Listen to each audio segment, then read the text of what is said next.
Secret Number yang bergabung ke diduga meremehkan kesuksesan BTS ITZY dan juga aespa. Hey yo, what's up guys? I'm Yuso Kim, welcome back to my YouTube channel. Nah guys, bagaimana kabarnya hari ini? Apakah kalian dalam kondisi yang baik-baik aja? Aku harapkan seperti itu ya. Untuk hari ini kita akan membahas tentang topik-topik terhangat seputar dunia per-K-popan yang pastinya sangat sayang banget untuk dilewatkan. Nah, supaya kalian gak ketinggalan informasi apapun, langsung aja nih subscribe channel aku sekarang juga.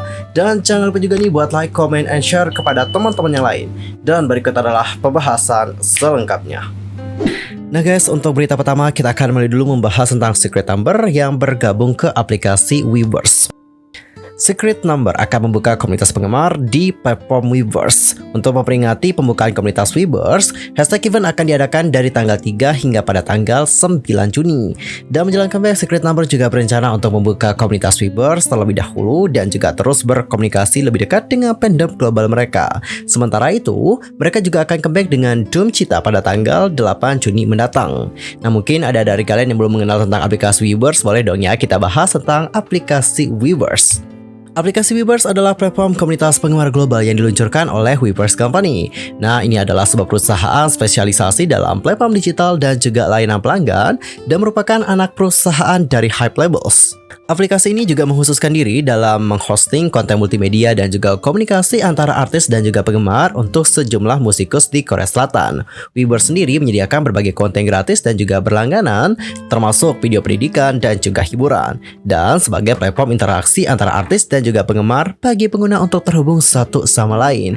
Nah, selain Secret Number, beberapa idol dan juga grup K-pop yang tergabung di Weverse diantaranya adalah BTS, TXT, Seventeen, NU'EST, ENHYPEN, Blackpink, iKON, Treasure, CL, dan masih banyak lagi.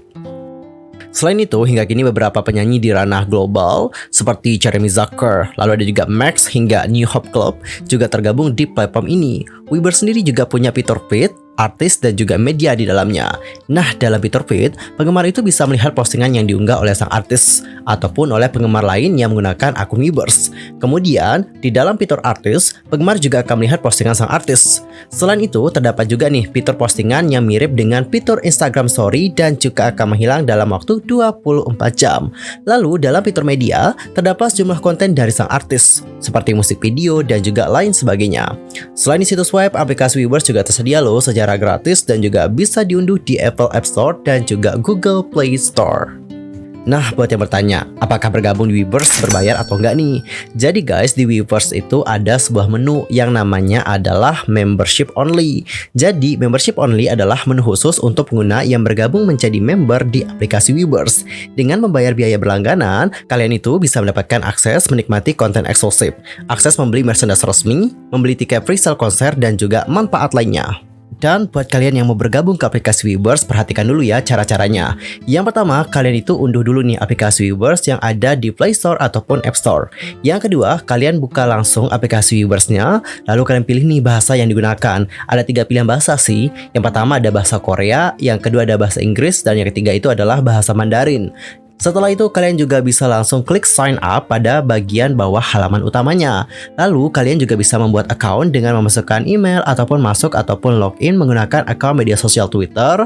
Lalu juga bisa menggunakan akun Google ataupun dengan Apple ID. Langkah berikutnya adalah kalian itu langsung aja buat password dan isi data diri kalian dengan lengkap. And the next, kalian juga bisa klik setujui dengan segala syarat dan juga ketentuan penggunaan aplikasi Weverse. Lalu kalian bisa melakukan verifikasi email dengan membuka pesan email verifikasi yang dikirimkan oleh pihak aplikasi Weverse. And the last, akun selesai dibuat dan sekarang kalian bisa menggunakan aplikasi Weverse dan menikmati segala fitur di dalamnya. Jadi mudah banget kan cara-caranya? Jadi tunggu apa lagi nih? Langsung aja daftar aplikasi Weverse sekarang juga dan ikuti Secret Number. Dan kita akan masuk ke topik yang kedua. Ini adalah topik yang lagi hangat banget di kalangan fans internasional dan juga fans dari Indonesia, yaitu tentang Liam Payne yang dikritik dikarenakan diduga meremehkan kesuksesan BTS dan juga lainnya. Penyanyi serta penulis lagu Inggris dan juga ex-member dari One Direction yakni Liam Payne mendapatkan kecaman setelah menjadi bintang tamu di sebuah acara podcast. Nah, pada tanggal 31, ex-member dari One Direction tersebut muncul di episode ke-328 dari podcast Impulsive YouTuber Logan Paul yang juga kontroversial, yang mana mereka juga merilis episode baru setiap hari Selasa. Namun, dia sendiri terbukti sama juga kontroversialnya. Icon pop sekaligus ex-member dari One Direction, Liam Payne, bergabung dengan mereka untuk mengungkapkan secara tanda kutip eksklusif desain tentang One Direction, pria paling gila, memperebutkan wanita, dan bagaimana awalnya dan kenapa mereka berakhir. Dalam sepanjang episode tersebut, Liam Payne membuat satu komentar terlalu banyak. Bahkan penggemarnya sendiri menganggap bahwa komentarnya itu tidak pantas dan juga problematik. Dia juga terutama mengkritik ex-member dan juga satu rekan dari One Direction, yakni Zayn Malik. Adapun untuk Liam mengatakan, ada banyak alasan mengapa saya tidak menyukai Zayn dan ada banyak alasan mengapa saya akan selalu berada di sisinya. Hal ini semakin membuat orang semakin mengerti mengapa Zayn Malik akhirnya memilih keluar dari One Direction. Netizen juga menganggap pernyataan dari Payne yang menargetkan Malik sangat munafik mengingat kejadian baru-baru ini. Selain itu, banyak juga yang menunjukkan bahwa sangat ironis bahwa seseorang yang akan memilih untuk menyeret orang lain ke sosok secara historis bermasalah seperti Logan Paul. Namun, yang paling membuat kesal banyak netizen adalah baik Directioners maupun non-Directioners adalah bahwa dia juga bersama dengan Paul meremehkan banyak kesuksesan dari artis lain. Nah, selama episode tersebut, Liam Payne mengklaim bahwa One Direction diciptakan di sekelilingnya karena janji yang dibuat kepadanya oleh Simon Cowell dan bahwa dia juga tanda kutip menjual lebih banyak semua anggota lain dengan Ed Sheeran di tahun 2017 yang menulis lagu Strip That Down menampilkan Quavo. Namun berkali-kali para member terutama Harry Styles juga sebenarnya telah terbukti sukses luar biasa dengan karir solonya. Demikian pula menjelang awal episode, boyband lain diremehkan saat memperkenalkan Liam Payne sebagai ex-member dari One Direction. Logan Paul juga mengklaim bahwa One Direction adalah boyband terbesar sepanjang masa dan tidak ada yang bisa meniru mereka.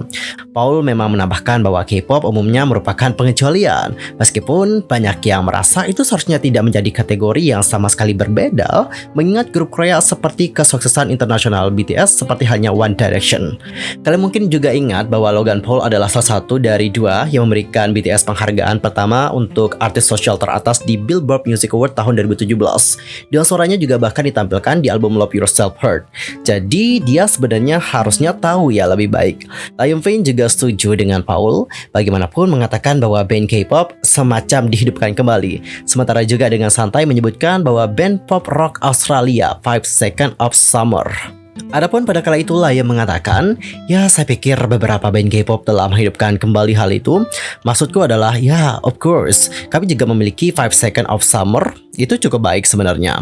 Netizen juga dibuat terkejut dengan implikasi yang dibuat oleh para pria di dalam podcast tersebut. Khususnya adalah Liam Payne. ARMY terutama merasa bahwa BTS telah dinaungi dan juga digeneralisasikan secara berlebihan. Namun 5 Seconds of Summer juga disebutkan secara eksplisit dan demikian pula kesuksesan mereka diminimalkan mengingat mereka masih merupakan band yang aktif. Fakta bahwa komentar tentang BTS dibuat pada saat BTS mengunjungi Gedung Putih di Washington DC, ibu kota Amerika Serikat, untuk merayakan bulan warisan penduduk Asia Amerika, penduduk asli Hawaii dan juga Kepulauan Pasifik, dan berbicara tentang pentingnya inklusi, keragaman Asia, dan kejahatan kebencian anti-Asia. Pada konferensi pers, Sekretaris Pers Karine Jean-Pierre dan dalam pertemuan dengan Presiden Amerika Serikat Joe Biden membuatnya semakin menyindir.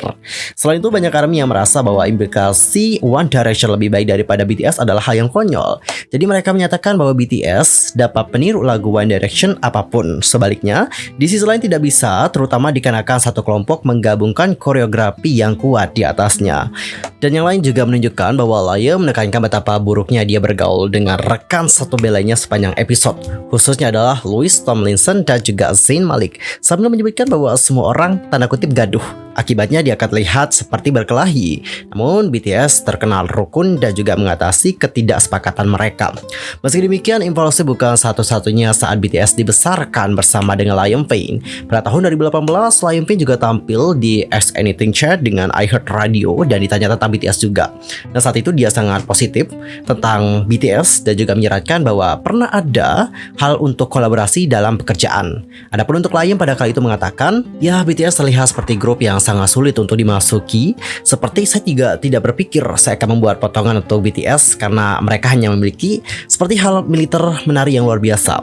Mereka juga semua bisa tampil solo dengan hebat. Mereka punya banyak gaya berbeda, tapi saya pikir mereka benar-benar hebat. Saya sebenarnya sangat ingin melakukan sesuatu dengan mereka sebelumnya.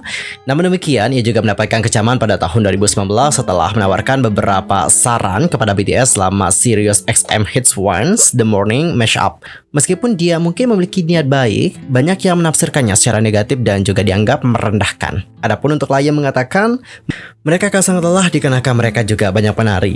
Kami bahkan tidak menari dan kami lelah. Mereka sangat pandai menari, ada satu anak yang sangat pandai membalikkan mic juga. Bahkan saat itu netizen masih bingung dengan pernyataannya, namun Pain juga membela diri, mengaku juga sebagai penggemar BTS, khususnya adalah Jimin. Dan guys, bagaimana pendapat kalian tentang hal yang satu ini?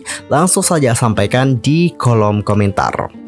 Dan untuk topik terakhir, sekarang kita akan membahas tentang comeback dari duo girl group generasi keempat yang besar di industri musik K-pop, yakni ITZY dan juga aespa. Nah, untuk pertama kita mulai dulu membahas tentang ITZY. Jadi pada tanggal 2 Juni tengah malam waktu Korea Selatan, ITZY secara resmi mengumumkan rencana mereka untuk comeback pada bulan Juli, diikuti dengan tur dunia pertama mereka. ITZY akan comeback dengan mini album baru mereka yang bertajuk Checkmate pada tanggal 15 Juli pukul 1 siang waktu Korea Selatan. Dan mereka juga akan membintangi comeback spesial Mnet mereka sendiri pada hari yang sama pukul 7 malam waktu Korea Selatan. Nah, next month atau bulan berikutnya, ITZY akan memulai tur dunia pertama mereka dan juga berjudul Checkmate dengan 2 malam konser di Seoul pada tanggal 6 dan juga 7 Agustus. Nah, grup ini kemudian akan menuju ke Amerika Serikat, di mana tur mereka akan membawa mereka ke depan kota berbeda selama Oktober dan juga November. ITZY akan tampil di Los Angeles pada tanggal 26 Oktober, lalu di Phoenix pada tanggal 29 Oktober, Dallas pada tanggal 1 November, Houston pada tanggal 3 November, Atlanta pada tanggal 5 November, Chicago pada tanggal 7 November, Boston pada tanggal 10 November, dan juga New York pada tanggal 13 November. Namun penggemar di luar Amerika Serikat tidak perlu berkecil hati. Menurut JYP Entertainment, lebih banyak tanggal tur akan diungkapkan di lain waktu. Di sisi lain, untuk aespa sudah mengumumkan comeback Juni dan juga meluncurkan lagu pra-rilis Illusion. Jadi pada tanggal 1 Juni waktu Korea Selatan, diumumkan nih bahwa girl group beranggotakan 4 orang tersebut akan membuat comeback yang sangat ditunggu-tunggu dengan merilis mini album kedua mereka yang bertajuk Girls pada bulan Juli juga. Nah, ini terjadi lebih dari 1,5 tahun setelah aespa merilis mini album pertama mereka Savage pada September 2021. Dan menjelang comeback, label dari aespa yakni SM Entertainment juga mengumumkan bahwa mereka telah menandatangani kemitraan dengan Warner Records untuk memasuki pasar global dan juga mempromosikan serta mendistribusikan musik dan konten aespa di Amerika Serikat. Sehubungan dengan pengumuman kemitraan mereka, SM Entertainment juga membagikan bahwa mereka akan merilis single berbahasa Inggris pra-rilis dari aespa yakni Life Too Short yang pertama kali dinyanyikan oleh grup tersebut saat mereka tampil di Coachella. Dan menurut SM Entertainment, Life Too Short akan dirilis sebelumnya pada tanggal 24 Juni waktu Korea Selatan. Jadi bentar lagi nih guys. Dan setelah mengumumkan comeback mereka yang akan datang, aespa juga mengejutkan para penggemar yakni Mai ketika mereka secara tak terduga merilis lagu yang belum pernah didengar sebelumnya berjudul Illusion dan juga video lirik resminya di YouTube. Nah, menurut SM Entertainment, Illusion juga akan menjadi bagian dari album baru aespa yakni Girls bersama dengan Life Too Short. Dan ini merupakan lagu dance hip hop dengan suara bass dan juga kick yang kuat. Sementara itu, aespa menjadi girl group K-pop pertama yang bergabung dengan Warner Records. Girls dilaporkan akan berisi total 9 lagu, termasuk single mereka yang sudah dirilis, yakni Black Mamba, Forever, dan juga Dreams Come True. Lagu lain yang disertakan adalah Girls, Lingo, dan juga I See You. Dan album baru tersebut akan dirilis pada tanggal 8 Juli dan akan tersedia untuk pre-order mulai tanggal 2 Juni. Well guys, topik tadi menutup perjumpaan kita untuk hari ini. Saksikan update berita dari dunia perkepopan di next time di channel aku. Pastikan untuk subscribe supaya kalian tidak ketinggalan informasi apapun. I'm Soke pamit, dan aku mohon maaf kalau ada kesalahan baik dalam ucapan, sikap, tindakan, dan sebagainya. I'm so sorry banget. Dan mungkin ada kesalahan informasi, jangan sungkan-sungkan untuk koreksi aku dengan cara komen di bawah. See you next time. Goodbye.